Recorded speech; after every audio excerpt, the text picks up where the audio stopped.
এর উপর নৃত্য আমরা দেখেছি আওয়ামী লীগের, ছাত্রলীগের, শ্রমিক লীগের, আর ওই যত লীগ ব্যবসায়ীরা আছে এদেরকে দেখেছি। তো সাডেনলি সেরকম একটা ঘটনা ঘটেছে। আর দ্বিতীয়ত যেটা দেখলাম, এই ঘটনাটাকে একটা আইন শৃঙ্খলা এলিমেন্ট, একটা ফৌজদারি অপরাধ ঘটেছে, একটা ল এনফোর্সমেন্ট ব্রিচ হয়েছে, এই জায়গাটার বদলে দেখতে পাচ্ছি একদল আর এক দলকে সিরিয়াসলি ক্রিটিক করার জায়গাটাতে নেমে গেছে। এবং এইটা মনে হচ্ছে যে একটা প্লান্টেড ইনসিডেন্ট মনে হয়েছে, এবং অ্যাট এ টাইম অনেকগুলো ঘটনা ঘটেছে। খুলনাতে একটা যুবদল, সাবেক যুবদল নেতা খুন হয়েছে, মসজিদের একজন ইমামকে কুপিয়ে জখম করা হয়েছে একই দিনে। তারপরে গাজীপুরে ছাদের উপরে পানির ট্যাঙ্কির ওখানে দেখলাম যে চাঁদাবাজির ব্যাপারে কোপাচ্ছে, এরকম ঘটনাগুলো গতকালকে জগন্নাথ বিশ্ববিদ্যালয়ে হলো। হ্যাঁ, তো সেই জায়গাটাতে মনে হয়েছে। এবং এই যে ভিকটিম মিডফোর্ডের, তার ভাতিজির একটা ভিডিও কিন্তু আবার আসছে অনলাইনে দেখলাম, এবং সেই মেয়েটা বলছিল যে একজন প্যান্ট শার্ট পরা একটা স্মার্ট টাইপের লোক, সে পাশে দাঁড়িয়েছিল, খুবই ইনস্ট্রাকশন দিচ্ছিল, ছবি সিসিটিভি ফুটেজ যেন থাকে, এরকম বেশ কিছু কথা বলেছে। এবং সে মহিলাটা দাবি করেছে তার কাছে নাকি সকল ফুটেজ আছে, কারা আসলে এটার পেছনে জড়িত। এবং যে কায়দায় পিটানো হয়েছে, যেমন আপনি একটা মানুষকে মারছেন, মেরে ফেললেন, তারপরে উলঙ্গ করলেন, তার উপরে আবার দাঁড়ায় নাচানাচি হচ্ছে, এরপরে আপনি আবার পাথর মারলেন। মানে মারার জন্য, ঠিক একটা মানুষকে খুন করতে যদি কেউ চায়, ঠিক এই লেভেলের এতগুলো স্টেজ ব্যয় করে খুন করাটা কেউ আসলে খুন করে না। খুন করে যিনি করেন, আমরা যেহেতু আইনের ছাত্র, ক্রিমিনোলজি পড়েছি, মনস্তত্ত্বটা থাকে কুইকেস্ট টাইমে খুনটা করে পালিয়ে যাওয়া। তো সেই জায়গায় যে পরিমাণ সময় নিয়ে খুন করা হয়েছে, ফুটেজ রেকর্ডেড রাখা হচ্ছে, তো সেইটা যথেষ্ট সন্দেহজনক। এবং এই ধরনের ঘটনা হিস্টোরিক্যালি আমরা দেখেছি যেগুলো ঘটেছে, যেমন ধরেন বিএনপি জামাতের সরকারের সময় দেখবেন অনেকগুলো নাটকীয় ঘটনা ঘটেছে, এবং আওয়ামী লীগের আমল থেকে দু একটা ঘটনা ঘটেছে। আব্দুর রহমান বাংলা ভাইয়ের নাটক, মুফতি হান্নান নাটক, তারপরে হচ্ছে তারেক রহমান এই 21শে আগস্টে ঘিরে যে অপপ্রচার করা হয়েছে, হাওয়া ভবনের যেই বিষয়গুলো আমরা দেখেছি, রমনার বটমূলে বোমা হামলা হয়েছে, যশোরের উদিচির প্রোগ্রামে বোমা হামলা হয়েছে, কমিউনিস্ট পার্টির মিটিংয়ে আপনার পল্টনে বোমা হামলা হয়েছে, তারপরে কাজী আরেফ নামে রাশেদ খান মেনন, এরা অনেক বিভিন্ন সময় আহত হয়েছে, গুলিবিদ্ধ হয়েছে। এবং এই ঘটনাগুলোকে জাজ করলে আপনি দেখতে পারবেন যে একটা প্যাটার্ন অফ ইনসিডেন্ট আছে। এবং আমরা যারা এরশাদের সময়কার ঘটনা জানি, রিপন ভাই তো তখনকার ছাত্রনেতা ছিলেন, যে এরশাদ তার বাহিনীকে দিয়ে কিভাবে পিটাইছে, লাশের ব্যবসা করছে, ফ্রন্টে নিয়েছে, ব্যাকে নিয়েছে। জাসদের যিনি মহিউদ্দিন ভাই, উনি বই লিখেছেন এইসব ব্যাপারগুলোতে, এগুলো কিন্তু ফ্রন্টে আসছে আমাদের। তো এই ঘটনাটা পার্টিকুলারলি দেখবার পরে আমার কাছে মনে হয়েছে এটা স্বাভাবিক কোনো ফৌজদারি অপরাধ না, এটা একটা লিঙ্কড ইমপ্ল্যান্টেড ইনসিডেন্ট। এখন প্রশ্ন হচ্ছে যে আপনি কি মনে করছেন কোনো ধরনের ষড়যন্ত্র, সাবোটাজ? এটা আমি মনে করছি। এখন এটা কেন করা হচ্ছে, এটা কেন পার্টিকুলারলি এই টাইমে কেন হচ্ছে? প্রথম বিষয় হচ্ছে আপনাদের মনে থাকার কথা যে তারেক রহমানের সাথে অন্তর্বর্তীকালীন সরকারের প্রধান ইউনূসের মিটিংয়ের আগ পর্যন্ত দেখবেন, রিপন ভাই যেহেতু আছে আমি খোলামেলাই বলছি, বিএনপির অনেক সিনিয়র নেতাও দেখবেন অনেক অসংযত স্টেটমেন্ট দিয়েছেন। এবং যেটা অন্তর্বর্তীকালীন সরকারকে তারা যে সাহায্য করছেন, ওই স্টেটমেন্টের সাথে সাংঘর্ষিক ছিল। তো সেই জায়গাতে মিটিংয়ের পরে কিন্তু দেখবেন এটা কিন্তু কাম ডাউন হয়ে গেছে সারা দেশে। বিএনপির পক্ষ থেকে কোনো রকম হস্টাইল অথবা অসম্মানজনক কোনো স্টেটমেন্ট কেউ দেয় নাই। আমরা জানি যে বাংলাদেশের পতিত ফ্যাসিবাদের সুবিধাবাদী একটা অংশ, যাদেরকে ডিপ স্টেট বলছি আমরা, বিভিন্ন জায়গায় যারা রয়ে গেছে, এবং দিল্লির গোলাম যারা আছে, লেন্দুব দর্জি, মির্জাফররা, তারা এই মিটিংটা হোক চায় নাই। এবং আমরা এটা জেনুইনলি জানি, তারা এই মিটিংটা হোক তারা চায় নাই। কারণ তারা চেয়েছে বিএনপির সাথে অন্তর্বর্তীকালীন সরকারের দূরত্ব তৈরি করে এটা অস্থিতিশীল পরিবেশ তৈরি করা, এবং এটা দিয়ে তারা বেনিফিশিয়ারি হওয়া। আগেই তো ভালো ছিলাম, কি লাভ হইল? এই বয়ানটা নিয়ে রাজনৈতিক দলগুলো কতটা সচেতন বলে মনে হচ্ছে? এইটা হচ্ছে এখন পরের আলোচনা। তাহলে এখন দেখেন তারা যেটা চাচ্ছে, এক্স্যাক্টলি রাজনৈতিক দলগুলো, বিএনপি, জামাত, এনসিপি, সবাই কিন্তু এই ট্র্যাপে পড়েছে। দেখেন বিএনপির নেতারা অন্য দুইটা রাজনৈতিক দলকে এখন বকাঝকা করছে, জামাতকে, এনসিপিকে বলছে। জামাত, এনসিপি নেতৃবৃন্দ বিএনপি নেতৃবৃন্দ সম্পর্কে দেখবেন যে অনেক কথাবার্তা বলছে। সাধারণ ছাত্রদের ব্যানারে বিভিন্ন জায়গায় প্রোগ্রাম হচ্ছে যেখানে তারেক রহমানকে নিয়ে অনেক কুরুচিপূর্ণ কথাবার্তা বলছে। দেখেন, হাসিনার ফ্যাসিবাদ বিরোধী আন্দোলনেও আমরা অথবা রিপন ভাইরা তো আমরা হাজারটা বক্তব্য দিছি। আমরা কি হাসিনার বাপমা তুলে কোনোদিন গালি দিয়েছি, কোনো স্ল্যাং ব্যবহার করেছি বাংলাদেশে পলিটিক্যাল? আমরা সর্বোচ্চ কি বলছি, ফেরাউন বলছি, দানব বলছি, নমরুদ বলছি, কিন্তু বাপমা তুলে গালি দেওয়াটা। তো সেখানে দেখেন এখানে কি করতেছে, তারেক রহমানকে পার্সোনালি স্ল্যাং ইউজ করে গালি দেওয়া হচ্ছে। এটা কিন্তু কখনো করা হয়নি। আমি যেহেতু গণতান্ত্রিক, হাসিনার ব্যবহৃত শব্দ প্রয়োগ করতেছে এক্স্যাক্টলি, এবং তার থেকেও খারাপ শব্দ হাসিনা ওই শব্দগুলো ব্যবহার করে নাই তারেক রহমানকে নিয়ে। দুর্নীতিবাজ বলেছে, তারেক রহমানকে কি বলেছে? দুর্নীতিবাজ বলেছে, চাঁদাবাজ বলেছে, পালিয়ে গেছে বলেছে, ষড়যন্ত্রকারী বলেছে, তো ওই অমুকের সাথে আইএসআই এর দালাল বলছে। কিন্তু এই যে স্ল্যাংগুলো ব্যবহার করছে এটা করা হয়নি। তাহলে এক্স্যাক্টলি তারা যেটা চাচ্ছে, বাংলাদেশে ফ্যাসিবাদ বিরোধী আন্দোলনের পক্ষের শক্তির ভিতরে একটা মনস্তাত্ত্বিক দূরত্ব তৈরি করা। বিএনপি জামাতের বিরুদ্ধে কথা বলবে, জামাত বিএনপির বিরুদ্ধে কথা বলবে, বিএনপি এনসিপির বিরুদ্ধে কথা বলবে, এনসিপি বিএনপির বিরুদ্ধে কথা বলবে, দেশটাকে একটু অস্থিতিশীল করে ফেলা। এবং দেখেন, ছাত্র দলের একটা প্রোগ্রাম হয়ে গেল, বিশাল সমাবেশ, সেখানে স্লোগানটা আসছে কি দেখেন, আবার রাজাকারের স্লোগান ফিরায় নিয়ে আসা হচ্ছে। তাহলে দেখেন, এইটা কাম্য না। এবং আমরা গতকালকে একটা টকশোতে ছিলাম, আমি রিপন ভাইকে পার্সোনালিও বলেছি যে এই সিচুয়েশনটাকে টেন্স করে ফেলেন, আমরা কারো ফাঁদে পা দেব না। বরং এখন দরকার আমরা বিএনপি বড় দল আকারে, তাদের দায়িত্ব প্রত্যেক রাজনৈতিক দলের অফিসে গিয়ে চায়ের দাওয়াত নিয়ে সেখানে যাওয়া, কথা বলা, এই টেন্স সিচুয়েশনটা কমায় নিয়ে আসা, আবার সেই ইউনূস এবং তারেক রহমানের ডায়ালগের লেভেলে চলে যাওয়া। কনভারসেশনে চলে গেলেই যেটা হবে, এই যে স্যাবোটিয়াররা যেটা অ্যাচিভ করতে চাচ্ছে সেটা অ্যাচিভ করতে পারবে না।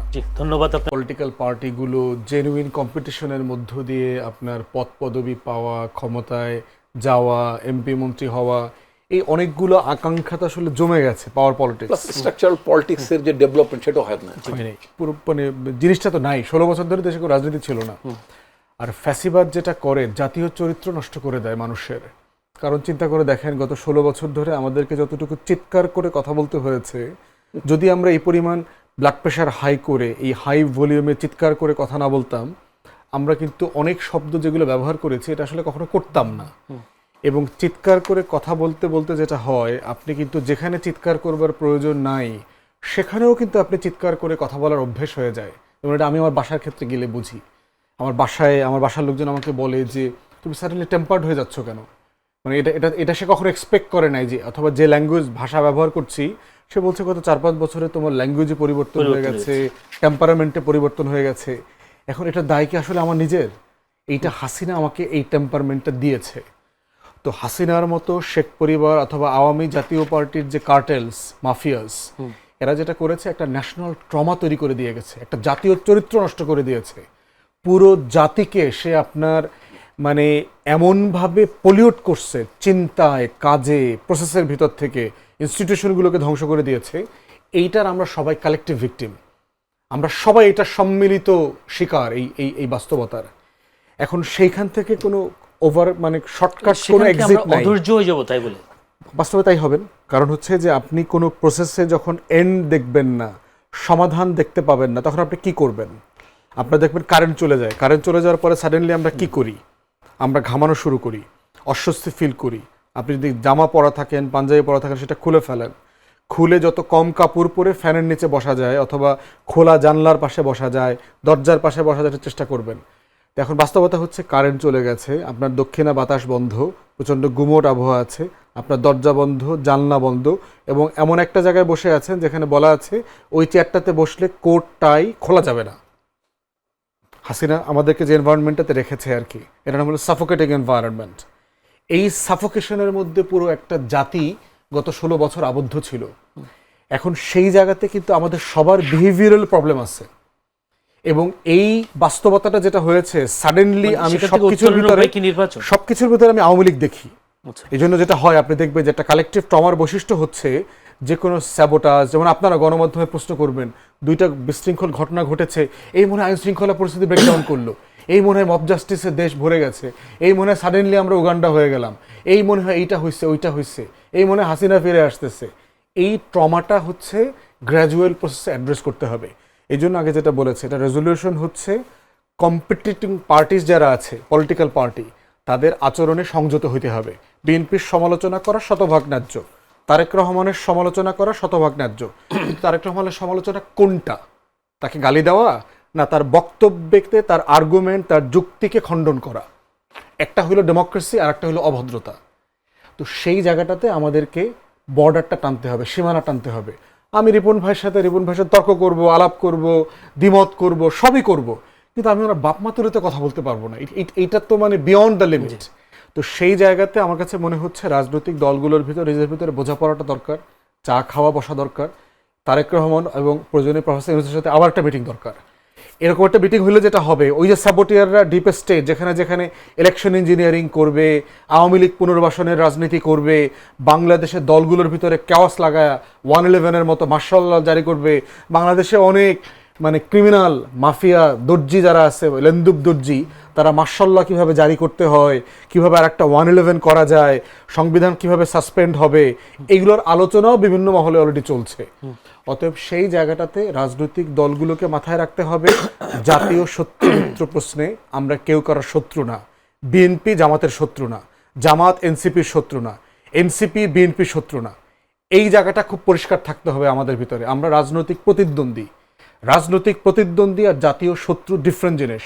আমার জাতীয় শত্রু হচ্ছে দিল্লি, ভারত এবং তার যারা দালাল লেন্দুব দর্জিরা আছে, আওয়ামী লীগ, জাতীয় পার্টি এবং 14 দল, এরা হচ্ছে আমার ন্যাশনাল সিকিউরিটি থ্রেট, জাতীয় নিরাপত্তার হুমকি। অতএব যারা আমার স্বাধীনতা সার্বভৌমত্বের শত্রু, তাদের সাথে রাজনৈতিক প্রতিপক্ষকে একাট্টা করা যাবে না। এখানে ভাষা, আচরণ, কথাবার্তা, তর্কটাকে আলাদা করে ফেলতে হবে। তা না হলে যেটা হবে, আমরা শত্রুর ফাঁদে পড়ব। এবং শত্রুর ফাঁদে পড়লে বাস্তবে মনে হচ্ছে যে বিএনপি একটা স্লোগান দিয়ে মনে হয় জিতে গেল, এনসিপি মনে হয় বিএনপিকে আর একটু দুইটা গালি দিয়ে মনে হয় জিতে গেল, জামাত মনে হয় এইটা করে আবার জিতে গেল। সবাই যার যার কুয়াতে বসে মনে করবে আমরা জিতে গেছি, কিন্তু সবাই আসলে কুমিরের মুখের মধ্যে পড়বে আর কি। এরপরে এইটা হচ্ছে বাস্তবতা। এই কুমিরের ফাঁদে আর পা দেয়া যাবে না, তাহলে পুরো দেশ ধ্বংস হয়ে যাবে। ধন্যবাদ। যে সকল রাজনৈতিক দল বিএনপি ছাড়া সবাই মোটা দাগে পিয়ারের পক্ষে। পিয়ার মানে ভোটের পিয়ার। কমিশন যেটা প্রস্তাব দিয়েছিল যে উচ্চ কক্ষ গঠিত হবে, 100 সদস্য থাকবে এবং সেটা ভোটের পিয়ারের উপরে ভিত্তি করে সদস্য মনোনীত হবে, দলগুলো ওইভাবে অ্যাপয়েন্ট করবে আর কি। তো সেখানে বিএনপির পজিশন হচ্ছে যে নিম্নকক্ষে আসনের যে দাবি তো ছিল যে পিয়ার পদে যারা ভোট চায় তার নির্বাচনকে পেছানোর ষড়যন্ত্র করছে, এই সব বক্তব্য তো আছে, পলিটিক্যাল স্টেটমেন্ট, সেটা আপনি বলতেই পারেন। বাট আমরা যেটা দেখি এখানে দ্বিমতের জায়গাটা হচ্ছে বিএনপি চাচ্ছে যে আপনার নিম্নকক্ষে যে আসন যেটা পাবে সেই আসনের সংখ্যানুপাতেই উচ্চ কক্ষে এটা পাবে আর কি।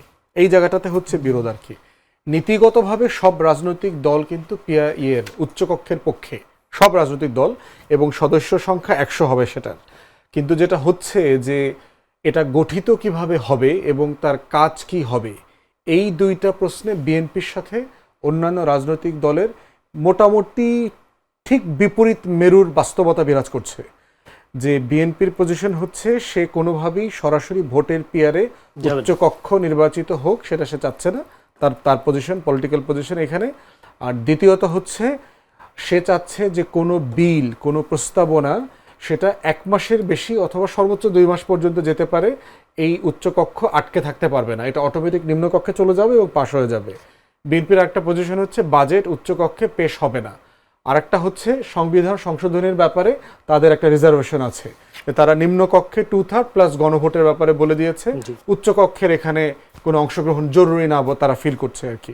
অথবা যদি তাদেরকে খুব বেশি বুঝতে পারছি যে একটা যদি মানে সিটের ইয়েতে হয়, সংখ্যানুপাতে হয় তাদের ফরম্যাটে, তাহলে হয়তো তারা সিম্পল মেজরিটির মতামত নিতে পারে, এই ব্যাপারে তারা একমত হতে পারে। কিন্তু সেইটাতে হচ্ছে আমরা যারা অন্যান্য দল আছি, ধরেন জামাত, চরমোনাই, এবি পার্টি, এনসিপি, তাদের এবং বাম সংগঠনগুলো, তাদের বক্তব্য হচ্ছে যে যদি পিয়ারটা, ভোটের পিয়ারটা না হয়, তাহলে হচ্ছে এটা সিম্পলি সংরক্ষিত আসনের একটা এক্সটেনশন হয়ে গেল। যে 300 আসনের পরে আবার 50 জন মহিলা সংরক্ষিত আসন হয় সিটের আসনের পরিসংখ্যান মোতাবেক, তাহলে ওই রকম একটা সংরক্ষিত সংসদ করবার তো আসলে কোনো প্রয়োজন নাই, উচ্চকক্ষটা প্রয়োজন হবে না। আর দ্বিতীয়ত হচ্ছে যদি নিম্নকক্ষকে জবাবদিহিতা করবার মতো মোটামুটি একটা জায়গা না থাকে, তাহলে এটা করে লাভ হবে না। এবং সবার মাথায় হচ্ছে যে আপনার হাসিনার এই কেয়ারটেকার প্রভিশনটা যে মানে অ্যাব্রাপ্টলি বাতিল করে দিল 2/3 মেজরিটি দিয়ে, গণভোটেও গেল না এবং অন্য কোনো মেকানিজমও ছিল না তাকে বাতিল করবার। সেইটা মাথায় রেখে তারা মনে করছিল উচ্চকক্ষটা থাকলে নিম্নকক্ষের এই স্বৈরাচারী আচরণগুলোকে একটা ব্যালেন্স করবার, নিয়ন্ত্রণ করবার একটা জায়গা থাকবে। তো সেটা সংখ্যানুপাতিক হারে যে নির্বাচনের কথা বলছে সেটা নিম্নকক্ষের জন্য। আমি যদি একটু ফুয়াদের সাথে এটা কি নিম্নকক্ষের জন্য? আমি যদি ফুয়াদকে যদি একটু ইন্টারেক্ট করতে চাই, আপনার যেহেতু আমি তো আর আমার পার্টি থেকে আলোচনায় যাই না, আমি তো একজন নাগরিকও, আমার নাগরিক ভাবনাও তো থাকতে পারে, সব কিছু আমি পার্টি রিপ্রেজেন্ট করি না। এটা আমার একেবারে আমার নাগরিক ভাবনা, মানে ব্যক্তিগত ইস্যু।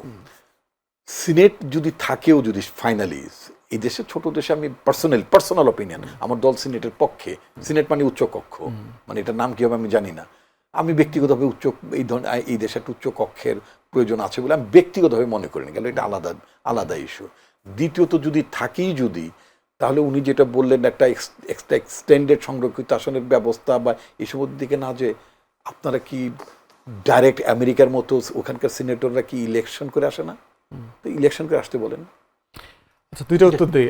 একটা হচ্ছে যে ইন প্রিন্সিপাল এবি পার্টি এবং আমার এখনো ব্যক্তিগত মতামত হচ্ছে আমরা উচ্চকক্ষের পক্ষে না, কিন্তু কমিশন যখন ছাড় দেবার জন্য বারবার বলছিল যে আমরা একমত হবার স্বার্থে ছাড় দিতে পারি কিনা, তখন এবি পার্টি এই জায়গাটাতে ছাড়ে আসছে। ঠিক আছে, আমরা উচ্চকক্ষ মেনে নেব, তবে সেটা ভোটের একটা সংখ্যানুপাত হইতে হবে এবং ন্যূনতম একটা জবাবদিহিতা আনতে পারবে নিম্নকক্ষে, যে বিলটা ধরে ন্যূনতম 6 মাস আটকায় রাখতে পারবে, যে এখানে নিম্নকক্ষকে ছাড় দিতে হবে, বাজেট পেশ করতে হবে, কিন্তু বাজেট সে ব্লক করতে পারবে না, বাজেট এখানেও পেশ হবে, উচ্চকক্ষেও পেশ হবে।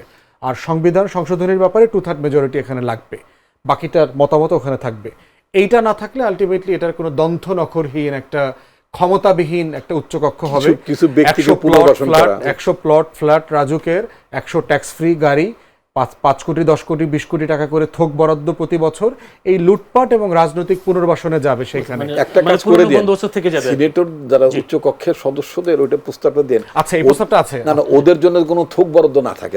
একটা প্রস্তাব আছে, রিপন ভাই যেটা প্রশ্ন করেছে ওটা উত্তর দেই, যে মানে কমিশনের পক্ষ থেকে 2টা বিকল্প প্রস্তাবও দিয়েছে ভোটের অনুপাতে 100 সদস্য, দ্বিতীয়ত বলেছে 64টা জেলা এবং সিটি কর্পোরেশনের প্রতিনিধি মোতাবেক 74 অথবা 76 জন সরাসরি নির্বাচিত হয়ে আসবে এই রকম, অথবা থার্ড হচ্ছে লোকাল মানে ন্যাশনাল ইলেকশনের মতো 2টা হাউসের ডাইরেক্ট ইলেকশন হবে, এই রকম প্রস্তাবও দিয়েছে। অসংখ্য ধন্যবাদ। 2025 সালে এসে আপনি 71-এর প্রশ্ন দিয়ে আপনি জাতিকে আর কত বিভক্ত করবেন, এই কোশ্চেনগুলো নিয়ে যেটা গত 50 বছরে আমরা দেখেছি, যেটা দরকার ছিল সরকার একটা কমিশন করা। আমরা এখনো জানি না কজন মানুষ মারা গেছে। আপনার মুক্তিযুদ্ধ মন্ত্রণালয় বলেছে 7000 সামথিং লোক মারা গেছে, তাদের শহীদদের তালিকাতে আছে। যারা ভাতা নেয় তারা সবাই ভাতা নেয় না, এর ভিতরে কয়েক হাজার মানুষ ভাতা নেয়। তাহলে প্রশ্ন হচ্ছে যদি 7000 লোক সামথিং মারা গিয়ে থাকে প্লাস মাইনাস, আমরা 30 লক্ষের গল্পটা বলছি কেন? মানে আপনাকে এটা রিজলভ করতে হবে। তো এটা খুব কঠিন কাজ না যে আপনার মুক্তিযুদ্ধে কতগুলো মানুষ মারা গেছে, পক্ষে কতজন ছিল, বিপক্ষে কতজন ছিল, এর ভিতরে বিহারি গণহত্যা হয়েছে, বিহারিদেরকে কারা কারা হত্যা করেছে, সেগুলোর একটা ফ্যাক্ট ফাইন্ডিং কমিশন করে দেন। রাষ্ট্র একটা কমিশন করে দিলে এই বিষয়টা সেটেল হয়ে যায়। এই বিষয়টা এখন আপনি কিভাবে রিজলভ করবেন? ধরলেন যে জামাতের ভিতরে এতজন রাজাকার আছে, আওয়ামী লীগের ভিতরে এতজন রাজাকার আছে, বিএনপির ভিতরে রাজাকার আছে, এই লোকগুলো ম্যাক্সিমাম মারা গেছে না, কি করবেন? এটা দিয়ে আপনি এখন কি অ্যাচিভ করবেন বাংলাদেশের? আপনার এখন গুরুত্বপূর্ণ হচ্ছে আজকে আপনার স্বাধীনতা থ্রেটের মধ্যে আছে, হুমকির মধ্যে আছে, আজকে আপনার সার্বভৌমত্ব হুমকির মধ্যে আছে। আর আমরা সবাই মিলে যদি এখন আলাপ করি 71 সালে কে পক্ষে ছিল আর বিপক্ষে ছিল, তখন কি হবে? এই আলাপটা তো আওয়ামী লীগ করেছে গত 16 বছর ধরে। বিচার করবার দায়িত্ব কার ছিল? শেখ মুজিবের উপরে ছিল। কে মাফ করে দিয়েছে? ত্রিপক্ষীয় চুক্তি করে, সিমলা অ্যাকর্ড করে, ভারত পাকিস্তান বাংলাদেশ মিলে কাদেরকে মাফ করে দিয়েছে? শেখ মুজিব করেছে। তাহলে বিচার যদি না হয়ে থাকে, আলবদরদেরকে যদি আপনি বিচার করতে না পারেন, পাকিস্তানিদেরকে যদি বিচার করতে না পারেন, এই দায়িত্ব আওয়ামী লীগের, শেখ মুজিবের। সেই প্রশ্নটা আপনি এখন এনে এটা রিজলভ করবেন কিভাবে? শেখ মুজিবকে এনে তো আপনি এখন জবাবদিহি করতে পারবেন না। একমাত্র ব্যক্তি জীবিত আছে ডক্টর কামাল হোসেন, আওয়ামী লীগের আইন এবং পররাষ্ট্র বিষয়ক মন্ত্রী ছিল, তিনি ওই সিমলা অ্যাকর্ড সাইন করেছেন। তাকে ডেকে এনে জিজ্ঞেস করেন আপনারা গণমাধ্যমের পক্ষ থেকে যে আপনারা কেন মাফ করে দিলেন। তাহলে আজকে এই প্রশ্নগুলো আলাপে আনা মানেই হচ্ছে যে আমরা ইচ্ছা করে আমরা বর্তমানের স্বাধীনতা নিয়ে চিন্তিত না, আমরা 71-এর গল্প নিয়ে ব্যস্ত। 71 মনে হয় আমাকে 2025 সালে স্বাধীন রাখবে। পৃথিবীর ইতিহাস এভাবে চলে না। পৃথিবীর ইতিহাস একটা ফরওয়ার্ড লুকিং জায়গা। আপনাকে মাথায় রাখতে হবে আজকের স্বাধীনতা আপনার হুমকির মধ্যে আছে কিনা, আজকে আপনি স্বাধীন কিনা, পরাধীন কিনা, সেটার বন্দোবস্ত আপনার কাছে আছে কিনা, সেই তর্কগুলো আলাপগুলো তোলা দরকার। আপনার মনে থাকার কথা, আওয়ামী লীগ যখন সেই তালিকা প্রকাশ করেছে, আওয়ামী লীগের নেতাদের নাম থাকার কারণে কিন্তু সেই তালিকাটা সরকার উইথড্র করে নেয় এবং তার এক সপ্তাহের ভিতরে দ্বিতীয় তালিকা প্রকাশ করবার কথা ছিল। আওয়ামী লীগ পরবর্তীতে রাজাকারদের তালিকা আর প্রকাশ করে নাই। এখন প্রশ্ন হচ্ছে কেন করলো না, কেন আইডেন্টিফাই করলো না, তাদেরকে ধরলো না কেন? আরো 10 বছর আগে তো আরো বেশি লোক বেঁচে ছিল। কিন্তু প্রশ্ন হচ্ছে এটা রিজলভ করবেন কিভাবে? এটা রিজলভ করবার একটা জায়গা আছে, আপনি একটা ফ্যাক্ট ফাইন্ডিং কমিশন করে দেন, রাষ্ট্র যাক প্রত্যেকটা উপজেলা ইউনিয়নে ঘুরে দেখুক কয়জন বেঁচে আছে, কয়জন মারা গেছে, বুদ্ধিজীবী নামক হত্যাকাণ্ড আসলে ঘটেছে কিনা, না এটা রয়ের একটা অপারেশন ছিল, কে করেছে, আমাদের আসলে 1 কোটি লোক সীমান্তের ওই পারে চলে গেছিল কিনা। ভারতীয়রা তা বলে না, ইন্ডিয়ান রাইটাররা লিখেছেন 90,000 থেকে 1 লাখের মতো লোক রেফিউজি ওই পাশে গেছে। তাহলে আপনি 1 কোটির গল্প কেন বলেছেন? সারা দুনিয়াকে 1 কোটি মানুষের রিলিফ আনছেন, চুরি করছেন, লুটপাট করছেন, মোটা দাগে ভারতীয়রা এবং আওয়ামী লীগ মিলে এই রিলিফের টাকা লুটপাট করে খাইছে। কারণ 1 কোটি মানুষের জন্য যে চাল আসবে, 1 লাখের জন্য তো সেই চাল লাগবে না। তাহলে আপনি বাকি টাকা তো বিক্রি করে দিয়েছে। এই রিলিফের চাল কলকাতা বন্দরে খালাস না করে বিক্রি করে দিয়েছে আওয়ামী লীগের আমলে। এইগুলো বাস্তব, মানে চিটাগংয়ে এটা ল্যান্ড করতে দেওয়া হয়নি 72 থেকে 75-এ যখন দেশে দুর্ভিক্ষ চলছে, এটা কলকাতার বন্দরে খালাস করে বিক্রি করে দিয়েছে আওয়ামী লীগের নেতারা। তাহলে এখন প্রশ্ন হচ্ছে এটা রিজলভ, এটা রেলেভেন্স কতটুকু? আর এই প্রশ্নটা আপনি রিজলভ করতে পারবেন না এখন। এখন আমার দরকার হচ্ছে আজকের স্বাধীনতা নিয়ে প্রশ্ন করা, আজকে সার্বভৌমত্ব নিয়ে প্রশ্ন করা। আজকে একটি প্রশ্ন আপনি করে রাখি, যে উত্তর দিতে পারবেন, আমরা 1 মিনিট সময় দিব। আজ গতকালকে সন্দীপের একটি অনুষ্ঠানে বলা হলো পাকিস্তান জিন্দাবাদ। এই বিজয়ের মাসের আগের দিনে পাকিস্তান জিন্দাবাদ স্লোগান নিয়ে বেশ সমালোচনা ঝড় হচ্ছে বিভিন্ন জায়গায়। আপনি কি মনে করেন এটি কিসের ইঙ্গিত? কেউ কেউ মনে করেন কিসের ইঙ্গিত? পাকিস্তান জিন্দাবাদ কিছু জিন্দাবাদ না, বাংলাদেশে পাগলের অভাব আছে? 100 টাকা দিয়ে তো এই কাজটা করানো যায়। বাংলাদেশে একটা বাউলকে নিয়ে আপনি দাড়ি চুল কেটে দিলেন, মাঝখানে একটা ঘটনা ঘটলো না, ময়মনসিংহ না কিশোরগঞ্জে কোথায় একটা বাউলের দাড়ি চুল কেটে দিচ্ছে। অ্যাজ ইফ বাংলাদেশের সব বাউলের দাড়ি চুল কাটার জন্য এদেশের সব লোক ব্যস্ত হয়ে গেছে, এদেশে আর কোনো কাজ নাই, শুধুমাত্র বাউলদের দাড়ি চুল কাটো। কিন্তু প্রশ্ন হচ্ছে বাউলরা যখন ইসলাম ধর্মকে কটাক্ষ করলো, স্টেজে বসে কোরআনকে কটাক্ষ করলো, তখন কিন্তু সুশীলদের আর কোনো আলাপ নাই। সন্দীপে কে কোথায় পাকিস্তান জিন্দাবাদ, আপনারা ইনভেস্টিগেট করেন, লোকটা কে, ব্যাকগ্রাউন্ড কি, পরিকল্পিতভাবে করলো কিনা বিতর্কটা ইনস্টিগেট করবার জন্য। বাংলাদেশে কোন পন্থী লোক, ইসলামপন্থী লোকরাও তো পাকিস্তান জিন্দাবাদ নামে কোনো স্লোগান দেয় না। তাহলে এইটা কারা করছে এবং কেন এই তর্কটা গুরুত্বপূর্ণ আকারে হাজির হচ্ছে, তাও বিজয়ের মাসে? মনে হচ্ছে যে 1 ডিসেম্বরের আগেই তর্কটা তুলতে হবে, অথবা এটা একটা অর্কেস্ট্রেটেড ইভেন্ট বলে আমার কাছে মনে হয়েছে।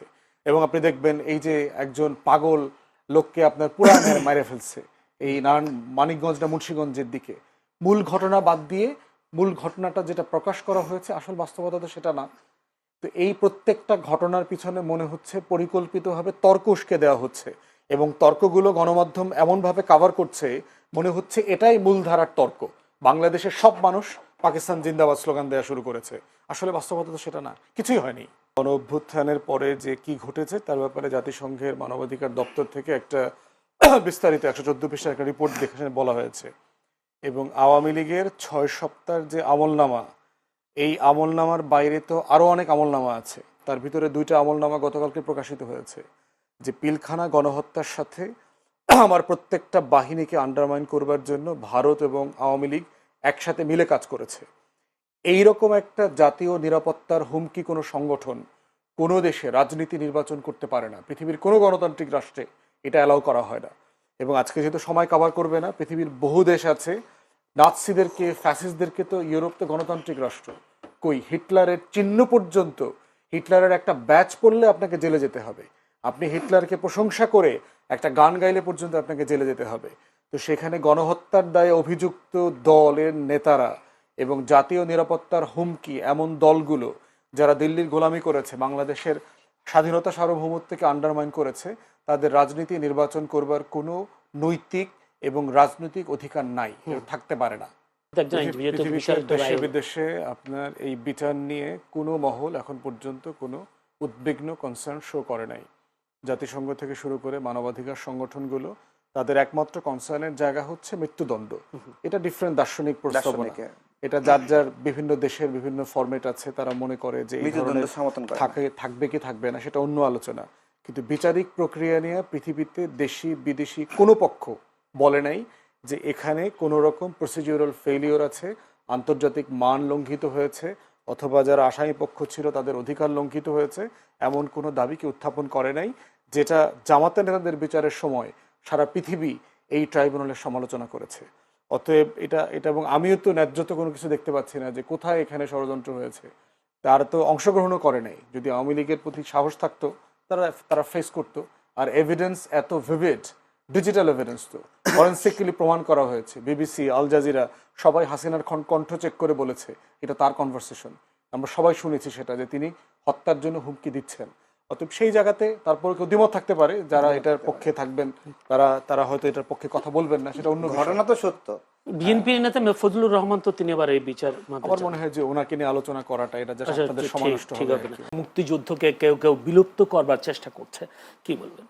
প্রশ্ন হচ্ছে যে এটা আনিস ভাই তার পরের স্লটে কাইন্ডলি বলবেন যে আসলে মুক্তিযুদ্ধকে ছোট করা, হেয় করার চেষ্টা কে করেছে।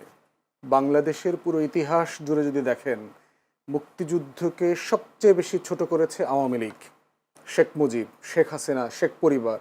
কি ছিল মুক্তিযুদ্ধের চেতনা? আমরা কেন যুদ্ধ করেছি? 70-এ একটা নির্বাচন হয়েছে, যেই নির্বাচনে আওয়ামী লীগ, পূর্ব পাকিস্তান আওয়ামী লীগ ভোটে জিতেছে। সো গণতন্ত্রের মূল্যবোধ কি? আপনি তাকে ক্ষমতা দেবেন না, দিয়ে কি করলেন? একটা যুদ্ধ চাপিয়ে দিলেন। আমরা যুদ্ধ করতে গেলাম। তাহলে নির্বাচন, 69-এর গণ অভ্যুত্থান, 66-র 6 দফা, 71-এর যুদ্ধ, সব কিছুর মোদ্দা চেতনার মূল জায়গাটা ছিল কি? এই রাষ্ট্রটা একটা গণতান্ত্রিক রাষ্ট্র হবে। শেখ মুজিব দেশে ফিরে এসে সরকারের দায়িত্ব নিলেন, শপথটা পর্যন্ত পড়েন নাই নিজে। তো সে সিংহাসনে বসছে, সে কিন্তু রাষ্ট্রের প্রেসিডেন্টের দায়িত্ব নেন নাই। দ্বিতীয়ত হইল 73-এর নির্বাচনের সময় আওয়ামী লীগ এবং শেখ মুজিব যা বলেছে, 293টা সিট নিচ্ছে। জাসদকে পিটায়া পাটায়া কেন্দ্র থেকে ব্যালট হেলিকপ্টারে করে চুরি করে ঢাকায় না গুইনা নির্বাচন ঘোষণা করছে। বঙ্গভবনে গিয়া বলছে দেশে কোনো বিরোধী দল নাই। শেখ মুজিব বলছে। যেই শেখ মুজিব বিরোধী দলের রাজনীতি করছে, যেই শেখ মুজিব 14 বছর গণতন্ত্রের জন্য লড়াই করে জেল খাটছে, সে 73-এর নির্বাচনের পরে বলতেছে দেশে কোনো বিরোধী দল নাই। সেই শেখ মুজিব বাংলাদেশে 4র্থ সংশোধনী করে বাকশাল জাতীয় দল কায়েম করছে। সেই শেখ মুজিব বাংলাদেশে সকল পত্রিকা গণমাধ্যম নিষিদ্ধ করে দিয়েছে। সেই শেখ মুজিব দেশের সকল রাজনৈতিক দল বিলুপ্ত করে দিয়েছে, ইনক্লুডিং আওয়ামী লীগ। আওয়ামী লীগকে সে বিলুপ্ত করে দিয়েছে। তাহলে যেই কারণে আমরা 6 দফাকে আমাদের মুক্তির দলিল বলেছিলাম, যেই কারণে 69-এ গণ অভ্যুত্থান হইল, যেই কারণে পূর্ব পাকিস্তান আওয়ামী লীগকে 70-এর নির্বাচনে মানুষ ভোট দিল, যেই কারণে আপনার 71-এর যুদ্ধ হইল, লড়াইতে এই তাজউদ্দিনের প্রবাসী সরকার সবাই মিলে যুদ্ধ করলো, তার প্রত্যেকটা ফাউন্ডেশন স্টোনকে এই শেখ পরিবার, শেখ মুজিব, আওয়ামী লীগ ধ্বংস করে দিয়েছে 72 থেকে 75-এ। ঠিক একই জিনিস আপনি গত 16 বছরে দেখেন। মুক্তিযুদ্ধের চেতনা কি জিনিস? একটা রাষ্ট্র গণতান্ত্রিক হবে, এই রাষ্ট্রে স্বাধীন থাকবে, সার্বভৌম থাকবে। অথচ এই আওয়ামী লীগ দিল্লি প্রণব মুখার্জির সাথে মিটিং করে, দালালির নির্বাচন করে, ইলেকশন ইঞ্জিনিয়ারিং করে 2008-এ ক্ষমতায় আসছে। এই আওয়ামী লীগ 2014-তে একতরফা নির্বাচন করেছে, 18-তে রাতে করেছে, 24-এ দামি নির্বাচন করেছে। জাতীয় পার্টির মতো একটা জাতীয় নিরাপত্তা হুমকি এইরকম একটা দলকে সে বি টিম আকারে কাজ করেছে, যেই দলটা 81-তে হাসিনাকে এনে 82-তে নতুন কু করে দল বানায়া জিয়াউর রহমানকে হত্যা করে আওয়ামী লীগকে পুনর্বাসন করছে। তাহলে আপনি মুক্তিযুদ্ধের চেতনা কি জিনিস? আপনি অধিকারের লড়াই করেছে, তো শেখ মুজিব করেছে, 14 বছর জেলে ছিল। সেই অধিকারের প্রত্যেকটা ধারা উপধারা লঙ্ঘন করেছে হচ্ছে আওয়ামী লীগ গত 16 বছরে। মুক্তিযুদ্ধের চেতনা কি জিনিস? মুক্তিযুদ্ধের চেতনা হচ্ছে আপনি রাষ্ট্রে অর্থনৈতিক সাম্য কায়েম করবেন, মানবিক মর্যাদা কায়েম করবেন, সামাজিক সুবিচার, ইনসাফ কায়েম করবেন। দেশের প্রত্যেকটা প্রতিষ্ঠান ধ্বংস করে দিয়ে এই রাষ্ট্রে কোথায় মানবিক মর্যাদা কায়েম হয়েছিল? আমাদের ন্যূনতম মানবিক মর্যাদা ছিল যেই রাষ্ট্রের RAB, police, DB, SB, DGFI, NSI রাত 2টার সময় উঠে দেশের নাগরিককে তুলে নিয়ে যায়, 6,500 ক্রসফায়ার করেছে, হাজার হাজার লাশের এখনো দিশা নাই। সেখানে মুক্তিযুদ্ধের চেতনা মানেটা কি? মুক্তিযুদ্ধের চেতনা মানে হচ্ছে আমার রাষ্ট্রটা সবার হবে। এই মুক্তিযুদ্ধের চেতনা মানে কি $234 বিলিয়ন বিদেশে পাচার করা? এই মুক্তিযুদ্ধের গল্প বলে বলে বাংলাদেশের 80% ভুয়া মুক্তিযোদ্ধা বানাইছে, 30 লাখের গল্প বানাইছে। এই মুক্তিযুদ্ধের চেতনা নামে আমরা শহীদদের একটা তালিকা করি নাই। 6,757 জন শহীদ মুক্তিযোদ্ধা ভাতা নাই। তাহলে শহীদের 30 লাখের গল্প কতজন আসছে? বীরাঙ্গনা 504 জনের তালিকা আছে মুক্তিযুদ্ধ মন্ত্রণালয়ে, আপনি 2 লাখ বীরাঙ্গনার গল্প বলেন কেন? মিথ্যাচার দিয়ে কি রাষ্ট্রাচার হয়, রাষ্ট্র তৈরি হয়? তাহলে শেখ হাসিনা গত 16 বছর মুক্তিযুদ্ধের চেতনার নামে যা যা করছে ঠিক তাই ছিল 6 দফার বিপক্ষে, 71-এর যুদ্ধের বিপক্ষে, 70-এর নির্বাচনের বিপক্ষে, 69-এর গণ অভ্যুত্থানের বিপক্ষে। অতএব এই রাষ্ট্রের স্বাধীনতা সার্বভৌমত্বের সবচেয়ে বড় শত্রু হচ্ছে আওয়ামী লীগ। ফুয়াদ আরেকটা বক্তব্য বেশ ভাইরাল হয়েছে, আপনি বলেছেন মুক্তিযুদ্ধের সময় আওয়ামী লীগ বা কিংবা শেখ মুজিব কখনো যুদ্ধে অংশ নেননি। বিষয়টা একটু যদি খুলে বলতেন। একটু লম্বা টপিক, এখন আপনি এই আলোচনা ঢুকবেন কিনা বিষয়টা দেখেন। 25শে মার্চ যখন গোল table round table meeting fail করলো, সন্ধ্যার পরে ইতিমধ্যে ক্র্যাকডাউনের প্রিপারেশন চলছে। আওয়ামী লীগের নেতারা খবর পেয়ে গেছেন রাতে ক্র্যাকডাউন করবে। তাজউদ্দিন আহমেদের ডায়েরিতে পড়বেন লিখছে, তাজউদ্দিন আহমেদ 32 নম্বরে গেছে, গিয়ে বলতেছে মুজিব ভাই আমরা তো পালাইতে হবে কিছুক্ষণ পরে, তো আপনার একটা বক্তব্য, এবং সে একটা রেকর্ডার নিয়ে গেছে, কাগজ কলম নিয়ে গেছে, যে আপনি একটা বক্তব্য রেকর্ড করে দেন, আমরা তো ছিন্ন বিচ্ছিন্ন হয়ে যাব, দেশে যুদ্ধকে অর্গানাইজ করতে হলে আপনার একটা বক্তব্য লাগবে। সেটা দিতে অস্বীকার করেছে। এরপর বলছিল ঠিক আছে আপনি কাগজ কলম একটু লিখে দেন, লিখে একটু সাইন করে দেন, আমরা কি পড়বো আপনার পক্ষ থেকে, মানুষকে জানাবো, এটা প্রয়োজন আমিই পড়বো আপনার তরফ থেকে।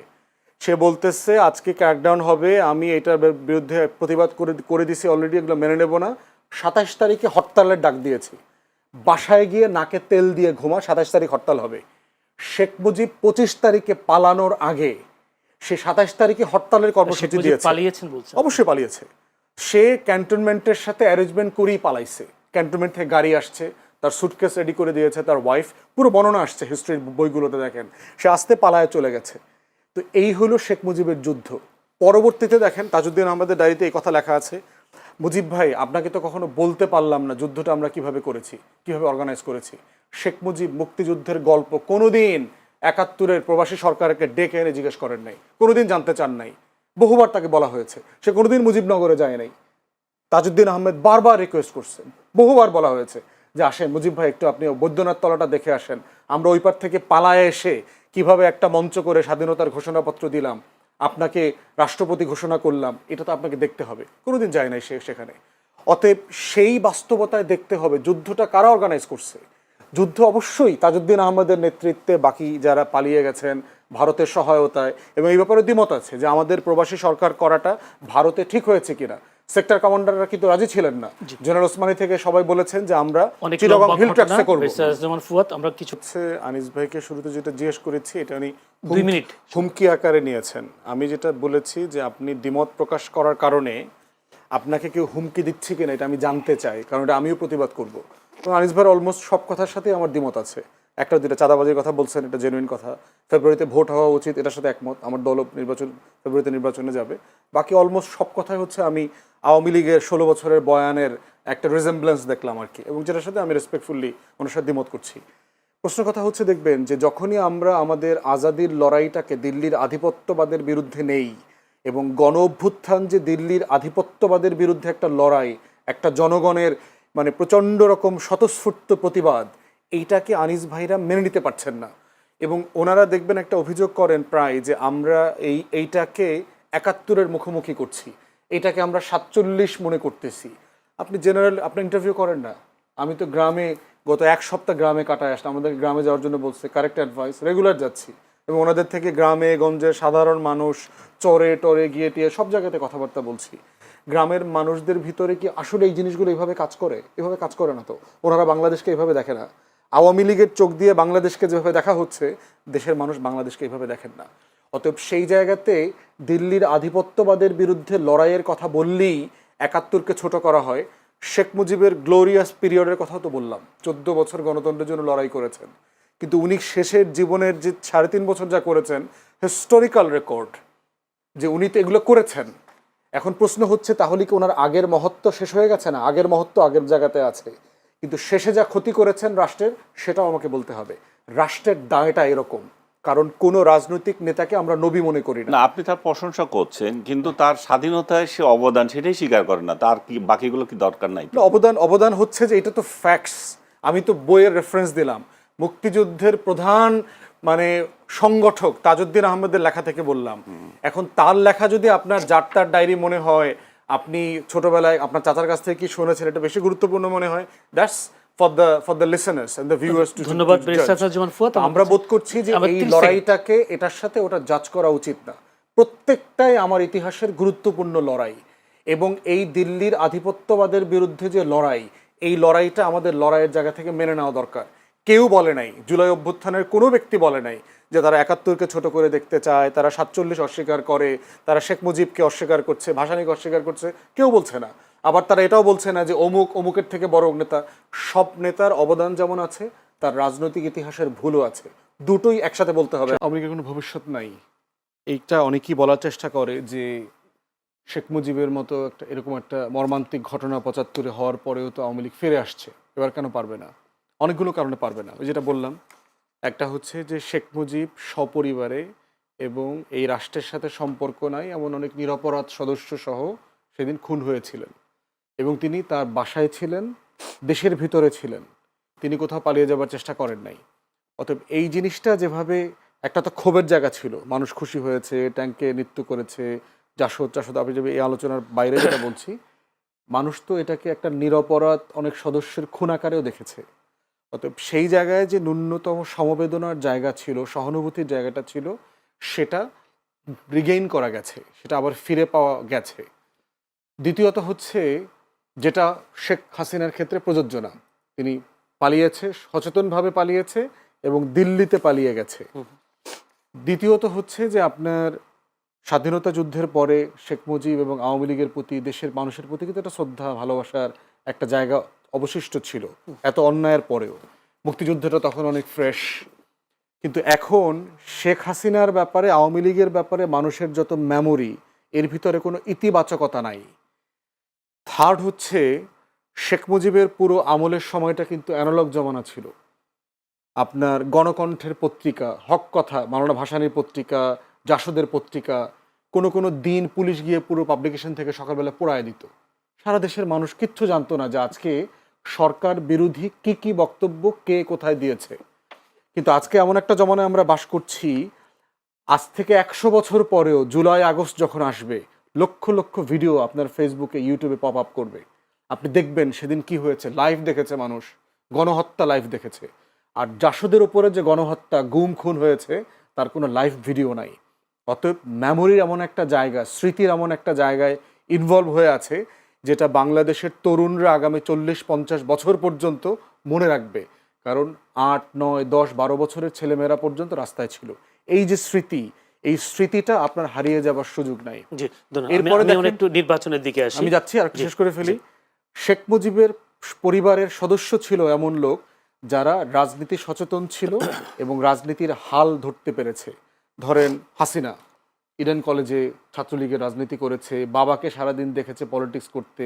রেহানা, শেখ জামাল, কামাল, এই পরিবারের সদস্যরা ছিল যারা বাংলাদেশের সমাজ, রাষ্ট্র, রাজনীতি সবকিছুর সাথে ওতপ্রোতভাবে জড়িত ছিল। আজকের শেখ হাসিনা এবং শেখ রেহানার পরিবারের কেউ বাংলাদেশের নারী নক্ষত্রের সাথে জড়িত না, ভালো বাংলা পর্যন্ত জানে না, সবাই বিদেশি নাগরিক, সবার ঘরে বিদেশি বউ বাচ্চা আছে। এই বাস্তবতায় তারা অলরেডি বাংলাদেশ থেকে ডিসকানেক্টেড হয়ে গেছে।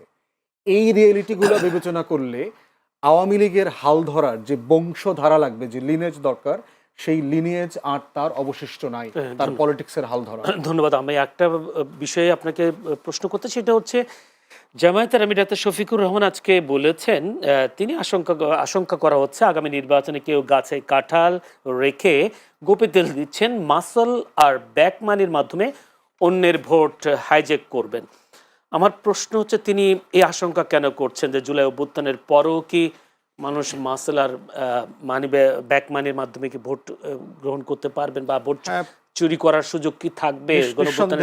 নিঃসন্দেহে পারবেন। কারণ হচ্ছে যে আওয়ামী লীগ চলে গেছে মানে কি চাঁদাবাজি বন্ধ হয়েছে? আওয়ামী লীগ চলে গেছে মানে কি সন্ত্রাস বন্ধ হয়ে গেছে?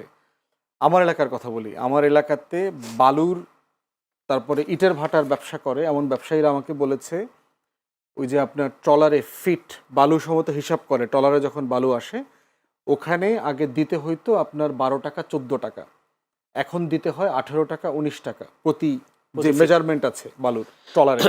আদারওয়াইজ এই স্কোয়ার ফিটের, তো ওইটার হিসাবটা বদলে গেছে। আমার এলাকায় মাহেন্দ্র চালায়, টেম্পুর মতো যে যানবাহনগুলো আছে, আগে আওয়ামী লীগের সময় তার সারা মাসে তাকে চাঁদা দিতে হলো আপনার 1400 টাকা 1300 টাকা এরকম। এখন তাকে দিতে হয় 1800 টাকা 1900 টাকা 2100 টাকার মতো। চাঁদা যারা উঠায় বিভিন্ন রাজনৈতিক দলের নেতারা, পদস্থ নেতারা, টাকাটা উঠায় বহিষ্কৃত পোলাপানকে দিয়া। টেকনিকটা দেখেন, আমি পদে আছি, চাঁদার নিয়ন্ত্রণটা আমার, যেহেতু পদ হারানোর একটা ভয় আছে, চাঁদাটা করাই এমন কিছু পোলাপানকে দিয়ে যারা কোনো পদ নাই এবং যারা বহিষ্কৃত অলরেডি, তাদেরকে দিয়ে চাঁদার টাকাটা উঠায়। তাদেরকে জিজ্ঞেস করছি চাঁদা বেশি নেন কেন? আর চাঁদা উঠানোর গ্রামারে দেখলাম সবাই আগের যারা চাঁদা তুলতো ছাত্রলীগের যুবলীগের তাদেরকে দিয়েই টাকাটা উঠায়। এটার একটা বড় কারণ হচ্ছে গত 16-17 বছরে তো যারা চাঁদা তুলছে সে জানে যে কে কে চাঁদা দেয়, কত করে চাঁদা দেয়, কিভাবে ভয় দেখাইলে চাঁদাটা দেওয়া কন্টিনিউ করবে। কোত্থেকে চাঁদাটা আসে? অতএব এই জনগোষ্ঠীকে যদি আপনি সাডেনলি মানে এক্সচেঞ্জ করে নতুন কর্মচারী দেন, ও তো আসলে চাঁদাটা তুলতে পারবে না। এই জন্য টোটাল চাঁদা সংগ্রহকারী জনগোষ্ঠী আগের দল আছে, পরিমাণটা বাড়ছে। পরিমাণটা বাড়ছে কেন জিজ্ঞেস করলাম, দ্বিতীয় প্রধান কারণ বলছে যে আমাকে তো খরচপাতি চালাইতে হয়। আগে যারা ছাত্রলীগে চাঁদা তুলতো ওদেরকে তো টাকা দিতে হচ্ছে, এখন আমারও তো পোলাপান আছে, আমার পোলাপান পালার জন্য টাকা লাগে, আমার কিছু লাগে। আর যার কাছ থেকে চাঁদাবাজির এই ব্যবসাটা সে টেক ওভার করছে, সে এখন কলকাতায় আছে, সে এখন মালয়েশিয়াতে আছে, তার আবার খরচ পাঠাইতে হয়। এই কারণে এখন এই যে 14 টাকাটা 19 টাকায় চলে গেছে, তারপরে 1300-1400 টাকাটা 1800-1900 টাকায় চলে গেছে। টাকাটা 500 টাকা। অতএব এই গণ অভ্যুত্থানে চাঁদাবাজি তো বন্ধ হয়নি, সন্ত্রাস বন্ধ হয়নি। আমার সামনে আমি বিএনপির 2 গ্রুপের রামদা মিছিল দেখেছি, ভয়ঙ্করভাবে দেখেছি। এক গ্রুপ আরব গ্রুপকে আওয়ামী লীগের থেকেও বেশি ঘৃণা করে, মানে একই রাজনৈতিক দল করে, এবং এটা তো শুধু এক অঞ্চলে না, এটা মনিয়াপা রাজনীতি করেন বিভিন্ন অঞ্চলে এটা হচ্ছে। অতএব এই রাজনৈতিক সংস্কৃতি বদলানোর যে জায়গাটা আমরা আশা করেছিলাম সেটা বিভিন্ন রাজনৈতিক দলের ক্যান্ডিডেট সিলেকশন, তারপরে হচ্ছে এলাকায় স্থানীয় প্রচার, চাঁদাবাজি, তারপরে সন্ত্রাস, অস্ত্র, এই প্রত্যেকটা জিনিস বিবেচনা করে নির্বাচনের এই আশঙ্কাটা কোনোভাবে ফেলে দেওয়ার মতো না। আওয়ামী লীগের রাজনীতির মৃত্যু ঘটে গেছে। গত বছর যদি 5 তারিখে শেখ হাসিনা গণভবনে খুন হইতো তাহলে আওয়ামী লীগ বেঁচে যাইতো, তার রাজনীতিটা বেঁচে যাইতো। যেভাবে শেখ মুজিব মর্মান্তিকভাবে খুনের শিকার হয়েছেন, যে কারণে যেটা হয়েছে আওয়ামী লীগের প্রতি মানুষের একটা সিম্প্যাথি, শেখ মুজিবের প্রতি একটা সিম্প্যাথি, পরিবারের অন্যান্য নিরপরাধ নিষ্পাপ সদস্যদের ব্যাপারে সিম্প্যাথি, মহিলারা যারা মারা গেছে, রাসেল, তো এই ধরনের লোকদের ব্যাপারে সিম্প্যাথিটা কিন্তু পরবর্তীতে পলিটিক্সটা গ্রো করতে সাহায্য করেছে। কিন্তু গত বছর যেটা হয়ে গেছে সেটা হচ্ছে একজন স্বৈর শাসক, অনির্বাচিত ফেরাউন, সে দেশ ছেড়ে পালিয়ে চলে গেছে এবং পালিয়ে ভারতে গেছে। মানে যেই দেশের সমর্থনে সে গণহত্যা করেছে, যেই দেশের সমর্থন নিয়ে বাংলাদেশের গত 16 বছরের ইতিহাসে গুম, খুন, নির্বাচনহীনতা সবকিছু প্রতিষ্ঠান ধ্বংস করা চাপিয়ে দিয়েছে, তার দেশে সে পালিয়ে গেছে। এই দুইটা বাস্তবতার কারণে যেটা হয়েছে, আওয়ামী লীগের মৃত্যু ঘটে গেছে গত 5ই অগস্ট।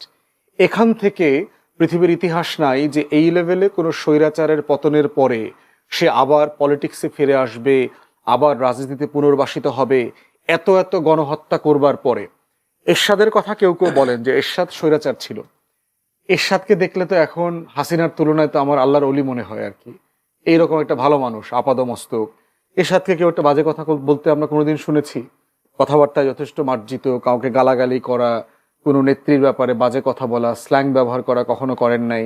ওনার চারপাশে যারা ছিল প্রত্যেকটা মানুষ তার পাঞ্চুয়ালিটি, ডিসিপ্লিন, ভদ্রতা সবকিছুর ব্যাপারে প্রশংসা করেছে। তো সেই লোকটাকে আমরা স্বৈরশাসক বলি। সে কি একটা গণহত্যা করছে গত 9 বছরে? তার সময় অবশ্যই পুলিশের গুলিতে মানুষ মারা গেছে। কয়জন? 24, 25, 28, 30 জন মারা গেছে হয়তো। সার্টেনলি। কিন্তু এটা আওয়ামী লীগের তুলনায় মাওলানা সাঈদীর রায়ের 24 ঘন্টার ভিতরে 100-র উপরে লোক শেখ হাসিনা মেরে ফেলছে। তাহলে 24 ঘন্টায় 100 লোক মারা আর 9 বছরে এরশাদের পুলিশের গুলিতে 30 জন মানুষ মারা এক জিনিস না। অতএব সেই জায়গাতে তো আপনি এরশাদ তো আল্লাহর অলি ছিল। তো সেই বাস্তবতায় এরশাদ কিন্তু দেখবেন 91-তে কিন্তু সে তার 5টা আসনে নির্বাচনে জিতেছে, জেলে থেকে নির্বাচন করেছে। তাহলে সেই মানুষটা পলিটিক্সে ফিরে আসছে, এমপি হয়েছে, আবার মন্ত্রীর স্ট্যাটাসে, অ্যাম্বাসেডার কি একটা ছিল মধ্যপ্রাচ্যে হাবিজাবি। তো এই যে বাস্তবতাটা, এটা কিন্তু হাসিনার ক্ষেত্রে প্রযোজ্য না, আওয়ামী লীগের ক্ষেত্রে প্রযোজ্য না। এরশাদ দেশ ছেড়ে পালিয়ে যায় না। কেউ কেউ মনে করছে না আওয়ামী লীগকে নির্বাচন করতে দিলে শেখ হাসিনা আবার জিতে আসবে। ওয়েল, এটা তো আলোচনার প্রশ্নই আসে না। একটা পরাজিত শক্তিকে নির্বাচন করতে কে দেবে? মানে এটা আলোচনাটা আসবে কেন? মানে আপনি হিটলারের দলকে আবার নির্বাচন করতে দেবেন, এটা 1945 সালে ইউরোপে কোনো আলোচনার টপিক ছিল না। প্রশ্ন হচ্ছে বাংলাদেশের রাজনীতি, রাষ্ট্র বিনির্মিত হবে আওয়ামী মুক্ত দিল্লির আধিপত্যবাদের বাইরে গিয়ে আলোচনার টপিকে। মনিয়াপা বিএনপি রাজনীতি করে, আমার দ্বিমত আছে না? মনিয়াপার সাথে আমার 100টা দ্বিমত আছে, কিন্তু আমরা সবাই জাতীয় রাজনীতির একই ফ্রেমে আছি। বাংলাদেশপন্থী রাজনীতি করি আমরা সবাই, কিন্তু আমাদের রাজনীতি করবার অধিকারের জায়গা থেকে আওয়ামী ফাঁসিবাদের রাজনীতি করবার অধিকার তৈরি হয় না। কারণ একটা ক্রিমিনালকে যদি আপনি রাজনীতি করবার অধিকার দেওয়ার মানে হচ্ছে আপনি গণহত্যার 1400 শহীদের সাথে বেইমানি করছেন, আপনি গণ অভ্যুত্থানকে অস্বীকার করছেন, আপনি আবার রাতের ভোটের নির্বাচনকে সমর্থন করছেন, আপনি আবার নির্বাচন ছাড়া 153 জন সদস্য দিয়ে গণতন্ত্র হওয়া, সংসদ হওয়া, তারপরে 24-এর দামি নির্বাচন হওয়া, $250 বিলিয়ন লুটপাট হয়ে যাওয়াকে আপনি সমর্থন করছেন। অতএব এই দুইটা জিনিস একসাথে যেতে পারবে না। আওয়ামী লীগ, জাতীয় পার্টি, পুরো সিন্ডিকেটের রাজনীতি নির্বাচন থাকবে, বনাম বাংলাদেশে প্রজাতন্ত্রের যে রাজনীতি, গণতন্ত্রের রাজনীতি, সেটা থাকবে। দুইটা একসাথে চলতে পারবে না। চলতে পারতো।